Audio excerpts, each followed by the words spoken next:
안녕하세요. 우리 월간 탐구생활 라이브에 오신 것을 환영합니다. JHC님, 야호 퇴근 후 보는 라이브. 퇴근 후에 저와 함께 시간을 보내주셔서 감사합니다. 오늘 라이브가 끝나고 나면은 라이브 풀 버전은 멤버십 존에 업로드가 될 거고요. 유발 하라리 박사와 같이 인터뷰했던 풀 인터뷰도 멤버십 VIP 존에 올라가 있으니까 보실 수 있습니다. 오늘은 유발 하라리의 신작 넥서스라는 책에 대해서 얘기를 하려고 하는데요. 유발 하라리가 오늘날 정보의 시대라고 그러잖아요. 이 정보라는 것이 뭔지를 정확하게 파악하면은 인간이 어떻게 해서 집단을 이루고 어떻게 합동 행동을 하고 어떻게 같이 살아가기도 하고 싸우기도 하고 좋은 행동도 하고 나쁜 행동을 하는지를 알아볼 수 있다라는 책을 썼고요. 그런 관점에서 넥서스라는 게 원래 그물이라는 뜻이잖아요. 그래서 이 인간 한 명 한 명이 그물코라면 그 인간을 이어주는 그 그물의 형태로 우리 사회를 봐야 된다라는 흥미로운 비유법으로 세상 만사를 풀어내는 책이었어요. 그래서 뭐 글자의 방면부터 시작해서 종교의 발전, 뭐 국가의 출현 이런 것들, 뭐 공산주의와 파시즘과 뭐 민주주의가 어떤 식으로 20세기에 충돌했는지 그걸 정보 관점에서 보면 어떤지 이런 굉장히 좀 관계가 없을 것 같은 얘기를 하나로 묶는 책이어서 우리가 살아가고 있는 세계를 그물의 이론으로 바라보는 이야기 오늘 한번 풀어볼까 합니다. 오늘 그래서 이 첫 번째 코너죠. 책 인사이트 넥서스에 대해서 얘기를 해볼게요. 이 넥서스의 기본 개념을 일단 설명을 하기 위해서 잠깐 다른 책 얘기를 할게요. 그러니까 넥서스가 기본 개념만 이해를 하면은 읽기가 그렇게 어려운 책이 아니에요. 근데 이 기본 개념이 이해하기가 조금 어려워요. 우리가 보면은 뭐 예를 들어서 세상에 원소들이 있어요. 탄소가 있다고 칩시다. 그 탄소랑 산소가 뭐 어떤 방식으로 배열이 되면은 우리가 아는 뭐 유기질이라는 게 만들어지죠. 그 유기질 중에 굉장히 복잡한 유기질이 단백질이 있죠. 그래서 단백질은 뭐 이렇게 접는다라는 표현을 쓰잖아요. 그래서 이렇게 막 여러 가지 모양으로 이렇게 막 되게 복잡한 모양으로 단백질이라는 게 막 만들어지죠. 저 이과가 아니기 때문에 정확한 내용이 아니라도 좀 양해해 주세요. 비유법이니까 어디까지나. 그래서 이런 단백질들이 또 이렇게 막 체인처럼 막 모여가지고 또 다른 물질과 같이 이렇게 돼가지고 세포가 만들어진단 말이에요. 그리고 세포가 또 모이면은 사람이 뭐 되고 동물이 되고 되게 신기하죠.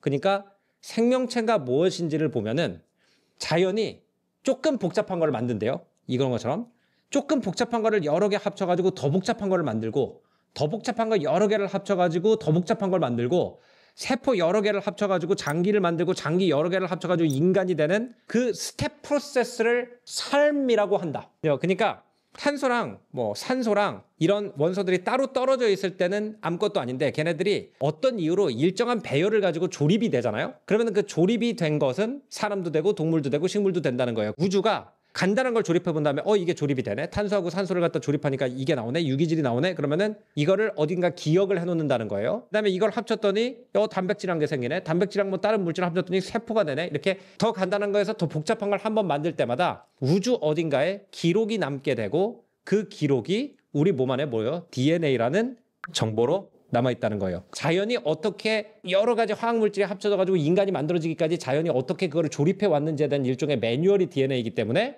그 DNA가 있으면 인간을 만들 수가 있잖아요. 그렇기 때문에 여기서 뭐라고 얘기하냐면은 life equals 정보다라는 얘기를 해요. 결국 살아있다는 거는 생명체라는 건 뭐냐면은 우주가 어떤 물건을 합쳐서 더 복잡한 물건을 만들고 더 복잡한 물건을 만들고 더 복잡한 물건을 만들어낸 기록을 우리가 라이프라고 부른다.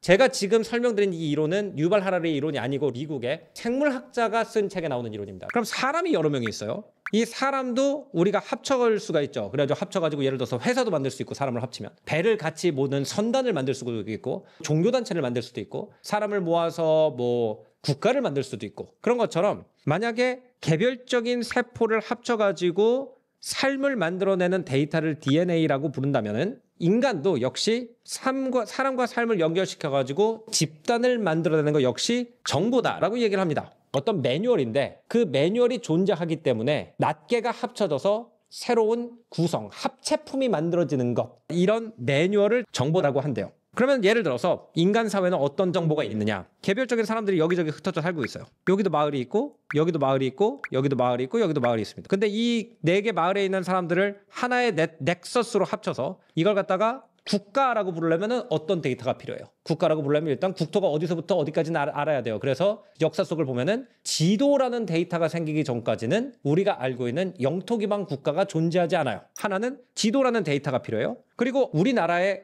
사람들이 몇 명이 있고 몇 명이 우리의 국민인지를 알아야 되기 때문에 인구조사도 해야 돼요. 그렇죠? 예를 들어서 바이킹들이 영국을 침략했을 때 가장 먼저 만든 책이 Doomsday Book이라는 책인데, 그 Doomsday Book이라는 책이 뭐냐면은 영국에 정확하게 우리가 지금 차지한 땅에 농토가 몇 평이 있는지를 조사를 하고 농토 구역별로 농민이 몇 명 사는지를 기록해 놓은 책이에요. 그 책이 존재하기 전까지는 노르망들이 영국이라는 나라를 지배한다라고 할 수가 없어요. 나라가 없어요.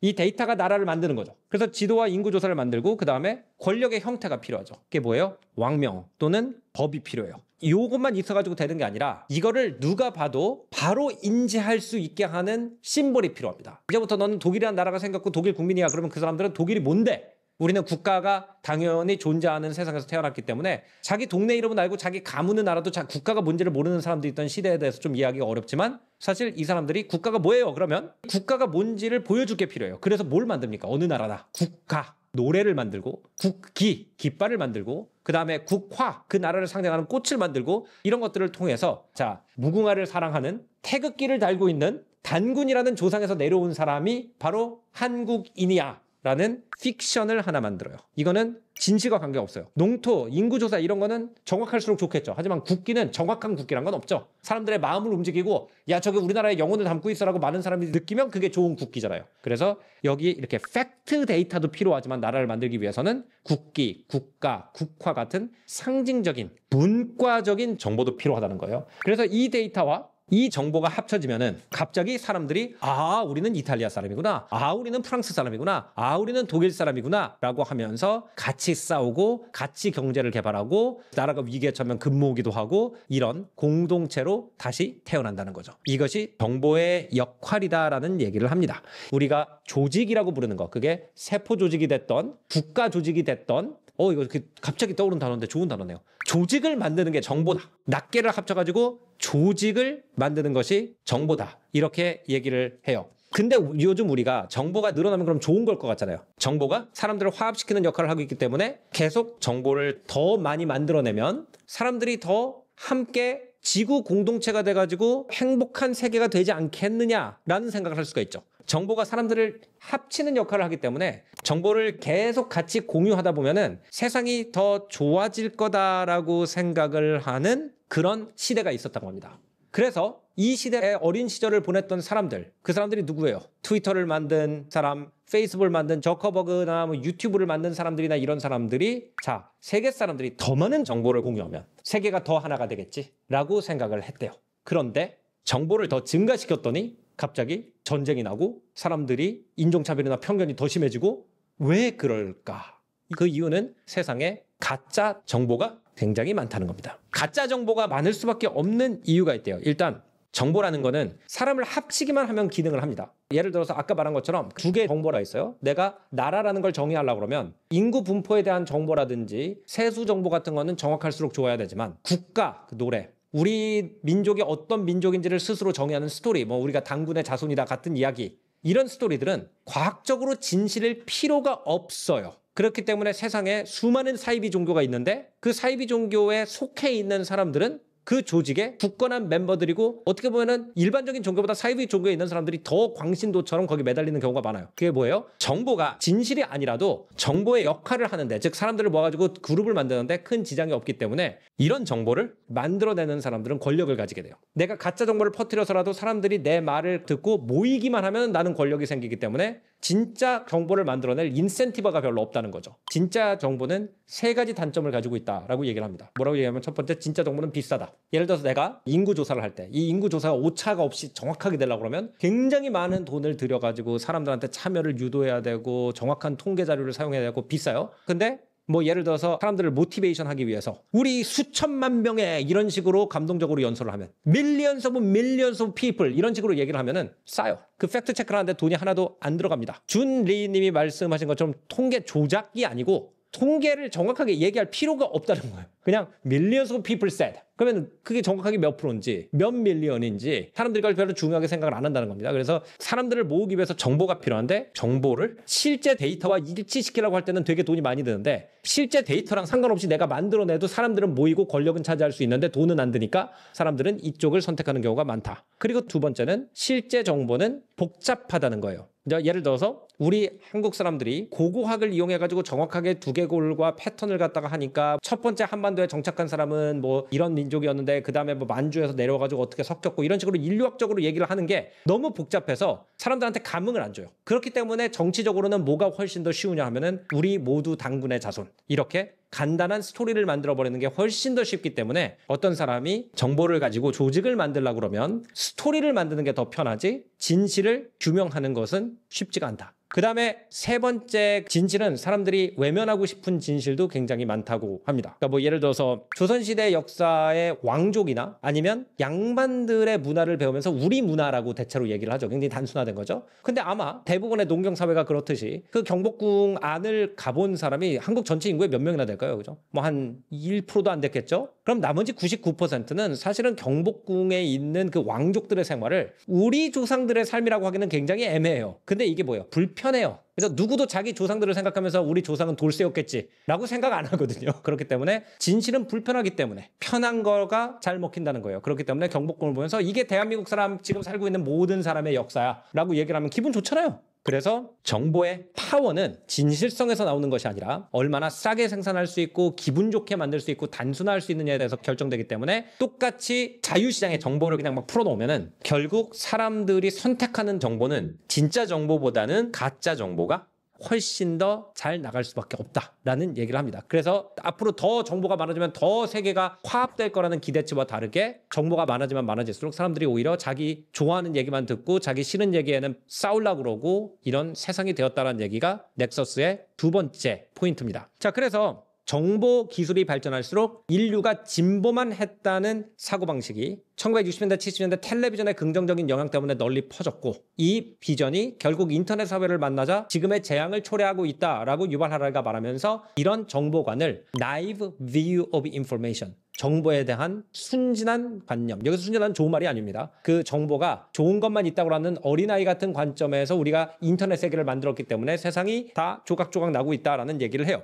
대체로 우리가 역사 속을 보면은 글자나 정보가 떨어지던 시대는 무제한 시대라고 얘기를 하고요. 그래서 뭐 예를 들어서 글자가 발명되기 전에는 사람들은 무제했을 거야. 근데 글자가 발명되면서 인류가 이만큼 발전했어. 근데 글자가 발명했어도 이거를 손으로 이렇게 적고 있었을 때는 사람들이 책이 없어서 무제했어. 그러다가 인쇄기가 발명되면서 사람들이 책을 많이 읽을 수 있게 되니까 정보가 늘어났고 르네상스가 꼽혔고 과학혁명이 꼽혔고 민주주의가 꼽혔어. 역시 교육과 지식이 힘이야. 라고 생각을 하는 경향이 있대요. 그 경향 때문에 인터넷의 위험을 우리가 미리 감지를 못하고 AI의 위험도 미리 감지를 못하고 있다고 합니다. 그러면서 실제로 우리가 글씨의 발명과 인쇄기의 발명을 제대로 쳐다보면은 글씨의 발명 이후에도 대재앙이 있었고 인쇄기의 발명 이후에도 대재앙이 있었대요. 그러니까 이게 대한 되게 무서웠던 게 글씨를 발명했을 때랑 인쇄기가 유럽에 도입됐을 때 바로 세상이 좋아진 게 아니라 그 직후에는 엄청난 암흑기가 왔다가 그거를 극복하는 방법을 수백 년 동안 통해가지고 터득한 다음에 세상이 좋아졌다는 거예요. 이 얘기가 나는 너무 끔찍한 게 뭐냐면은 지금 우리가 AI 기술을 갖다가 급속도로 발달을 시키면 우리 세대 안에 세상이 좋아지는 게 아니고 이 AI로 인해서 한 100년에서 150년 동안 엄청나게 안 좋은 시대가 왔다가 그 다음에 좋아질 거라는 생각을 하면 별로 위로가 안 되거든요. 그래서 이제 글자가 발명됐을 때 어떻게 됐느냐. 실제로 그 메소포타미아에 있는 점토판을 연구를 해보니까 처음 점토판들은 국세청에서 온 세금 내라는 통지서였대요. 예를 들어서 왕이 어떤 마을에 가요. 야, 이 마을 내 마을인 거 알지? 자, 왕이 왔으니까 니네가 정성껏 조공 바쳐. 그럼 마을 사람들이 자, 우리 마을에서 나오는 최고의 모피와 최고의 청동검을 바치겠습니다 하면은 아하 만족스럽구나 그래 잔치를 베풀라 약간 이런 관계였는데 이제 글자가 생기고 나니까 꼼짝 말한 거예요. 서기관들이 내려가가지고 막 뭘 적어요. 여긴 땅이 몇 평이 있고 1년 생산량이 얼마고 농민이 몇 명이 있기 때문에 한 사람당 곡식 몇을 갖다 착출할 수 있고 그 다음에 더 무서운 건 뭐냐면은 여기 인구가 몇 명 있고 젊은 사람들이 몇 명 있기 때문에 임금님이 정복전쟁 나갔을 때 몇 명을 군인으로 착출할 수 있고 이런 기록들이 생기기 시작하면서 글자 직후에 대규모 전쟁이 일어나기 시작하는데 그 대규모 전쟁이 일어나는 이유가 대규모 세금 제도와 대규모 징집 제도였대요. 대규모 징집 제도로 큰 군대를 만들 수가 있게 되고 세금 제도가 있기 때문에 왕이 더 큰 영토를 차지했을 때 수익이 기하급수적으로 는 상태가 됐기 때문에 글자가 보편화되기 시작한 직후의 시대는 말도 안 되는 끔찍한 전쟁이 끊이지 않았던 시대였지 우리가 생각하는 것처럼 다 모든 걸 외우는 시대에서 글자의 시대로 갔으니까 플라톤의 아테네 학당이 꼽혔다. 이게 아니었다는 거예요. 그리고 두 번째 인쇄기의 발명. 대체로 로마 제국이 멸망한 다음부터 인쇄기가 발명되기 사이의 기간을 Dark Ages, 암흑기라고 부르죠. 그래서 그 암흑기에는 우리가 생각할 때 뭐 의료제도도 없어서 흑사병 돌면은 무슨 막 마녀 사냥하고 이런 식으로 생각을 하는데, 실제로 인쇄기가 1400년대 중반에 유럽에 들어와요. 그래서 이제 구텐베르크가 금속 활자를 견고하게 만들어서, 원래 아시아가 활자가 앞서갔지만 구텐베르크는 그 금속의 강도를 엄청나게 높여가지고 한 판을 여러 번 쓸 수 있게 만들었대요. 그렇기 때문에 굉장히 많은 책이 출판이 되는데, 그럼 뭐가 팔렸냐? 우리가 책과 SNS가 근본적으로 다르다고 생각하는데 그렇지 않아요. 뭐가 제일 잘 팔렸냐? 음모론 책이 제일 잘 팔렸고요. 그 다음에 당시는 사람들이 정치에는 별로 관심이 없었지만 신학에 관심이 엄청나게 많았거든요. 그렇기 때문에 여러 신학자들이 내가 옳다고 말하는 책들이 그렇게 잘 팔렸대요. 신의 뜻 내가 안다. 그래서 구텐베르크가 인쇄술을 유럽에서 상용화시킨 게 1450년. 그 다음에 우리가 말하는 이성의 시대, 과학의 시대, 데카르트, 리브니츠 이런 사람들이 미분 적분 발명하고 방정식 만들고 이거 한 거는 1600년대. 그럼 1450년대에서 1600년대 말 사이에 250년 동안 무슨 일이 있었느냐? 프랑스에서는 서로 다른 종교적 해석을 지지하는 사람들끼리의 전쟁, 위그노 전쟁이 있었죠. 독일에서는 서로 다른 성경에 대한 해석을 지지하는 사람들의 전쟁, 30년 전쟁이 있었죠. 독일 인구의 3분의 1이 죽었다고 그러죠. 그 극단적인 의견을 가지게 된 거예요. 사람들이 인쇄를 통해 가지고 이제 책을 읽으니까, 저는 그냥 신부님이 이러면 이렇다 이렇게 알고 있었는데, 나는 칼뱅의 해석이 맞는 것 같아. 이 사람은 쯔빙클리의 해석이 맞대. 이 사람은 교황님의 해석이 맞대. 야, 우리 같이 못 살겠는데 칼 들고 나가자. 이렇게 돼가지고 엄청난 인구가 죽어나간 전쟁이 활자 때문에 일어나고, 또 하나는 뭐냐면 우리가 마녀사냥 그러면 사람들이 무지하고 문맹이어가지고 이상한 미신을 믿어서 마녀사냥을 했다고 생각하는데, 1400년대 말에 마녀들의 어떤 행적을 패러디하거나 무시무시한 약간 귀신 얘기 책처럼 얘기하는 그런 책들이 팔려나가다가 마침내 하이닉 크라머라는 사람이 마녀의 망치라고 하는 이런 음모론을 짚대서 책을 펴내는데, 이 책이 베스트셀러가 되고, 그래서 오히려 그를 읽을 줄 아는 사람들이 이 책을 읽고 미쳐서 마녀 사냥을 한 거지. 그리고 마녀 사냥의 피크는 우리가 이성의 시대의 시작이라고 생각한 1600년대였지 1400년대 문명의 산물이 아니다라는 거예요. 그래서 우리가 글자가 발명됐을 때도 인류가 발전했고, 인쇄술이 발명했을 때도 인간이 발전했기 때문에, 또 한 번 SNS와 AI가 오면 인간이 발전할 거다라는 맹목적인 믿음은 굉장히 역사를 잘못 읽고 있는 것이다. 역사를 당연히 길게 보면 인류는 계속 위로 올라가면서 새로운 기술을 만들어내고 발전을 해놨으나, 각 세대를 잘라보면 대체로 새로운 정보 기술이 만들어진 직후의 세대는 끔찍한 전쟁과 파벌주의와 마녀사냥 같은 극단적인 생각과 폭력과 편견 속에서 살았지, 그거를 극복하고 뭔가 제도를 만들고 그거를 우리가 인간이 핸들링 할 수 있는 데까지 걸린 시간은 지금까지는 거의 200년에서 300년 정도가 걸렸다라는 얘기가 굉장히 무서운 얘기였습니다. 자, 다음 코너 넘어가겠습니다. 다음 코너는 아트 큐레이팅. 넥서스와 관련돼 가지고 생각해 볼 수 있는 미술 작품을 한번 큐레이팅 해볼 건데요. La Fête de l'Être Suprême, 최고 존재를 위한 제전이라는 그림입니다. 이게 무슨 역사적인 특이한 사건을 그린 거냐면요, 민주주의의 신한테 올리는 제사예요. 이게 좀 이상하죠?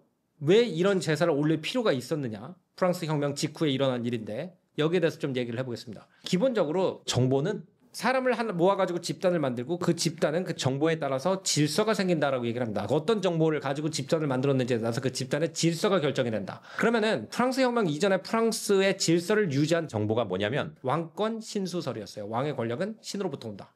내가 법을 지켜야 되는 이유가 뭐야? 라고 봉건주의 시대의 프랑스인한테 물어본다면은, 그 사람은 법은 왕이 만들었고 왕은 신이 만들었기 때문에 법을 지키는 것은 곧 신을 섬기는 거다라고 말했을 겁니다. 근데 18세기의 과학의 시대가 오면서 왕의 권력이 신으로 온다는 사실이 부정되었고, 왕권 신수설의 스토리의 힘이 완전히 약해졌기 때문에 민중들이 왜 너만 잘 먹고 잘 살아 하면서 혁명을 내가지고 프랑스가 무질서 상태가 됩니다. 그러니까 프랑스 혁명을 일으키고 혁명 정부를 만든 사람들도 보니까 그냥 논리와 법 체계만 가지고 국가가 만들어지는 게 아니더라는 생각을 하게 된 거예요. 국가라는 것은 국토를 파악할 수 있는 어떤 통계라든지 인구 통계, 세금 체제, 군대 이런 것만 있으면 되는 게 아니라, 사람들이 내가 진짜 한국 사람이구나라는 걸 느끼게 해주는 노래, 깃발 이런 것도 있어야 되는 것처럼, 이 나라는 첫 번째 왕이 없는 근대 국가였기 때문에 경험이 없었어요. 그래서 처음에는 진짜 그냥 합리적으로만 하려고 했더니 여기저기서 반란이 일어나고 사람들이 법을 안 지키고 난리가 납니다, 나라가. 그래서 어떻게 하면 우리가 본권적 왕권 신수설로 돌아가지 않으면서도 기본적으로 어떤 신화를 믿고 싶어하는 인간의 욕구를 충족시킬 수 있을까라고 해서 국민들의 의지를 신격화시켜요. 그래서 국민들의 의지를 최고 존재라고 부릅니다. 최고 존재는 인간의 법만 만든 것이 아니라 자연의 법도 만들었다, 이런 식으로 얘기를 해요. 그 논리를 가지고 우리가 법도 만들었고, 그 논리를 관장하는 신을, 인간과 자연의 어떤 그 섭리를 최고 존재라고 부르자. 그리고 이것은 국민의 의지와도 같은 것이다, 이런 식으로 이제 논리를 만들어 가지고 저 산 위에다가 자유의 나무라는 나무를 심어 놓고, 저기에 보면은 이렇게 빙빙 등산로처럼 만들어 가지고 사람들이 올라가잖아요. 그래서 자유의 나무가 국민의 뜻을 섬겨서 국가를 만들어야 된다는 논리와 합리성의 상징이고, 우리가 봉건체제라는 낮은 인류의 형태에서 벗어나서 자유를 통해서 행군해 나가는 형태를 저 산으로 만들어 놓은 거예요. 그래서 이런 재전을 통해 가지고 합리를 기반으로 국가를 세우려고 했던 사람들도 결국은 신화 없이는 나라를 다스리지 못하는 것을 깨닫는 순간이 이 그림이에요. 그래서 그 그림이 유발 하라리의 넥서스와 굉장히 깊은 관련이 있는 그림이라고 생각해서 오늘 같이 한번 봤습니다. 오늘 탐구생활 라이브는 여기서 마치도록 하고요. 오늘 날씨가 많이 덥네요. 날씨가 많이 더워가지고 좀 머리도 이렇게 보시면 가라앉고 땀도 났는데 그래도 즐거운 시간이었습니다. 여러분도 안녕히 주무십시오. 갑자기 ASMR. 안녕히 계세요.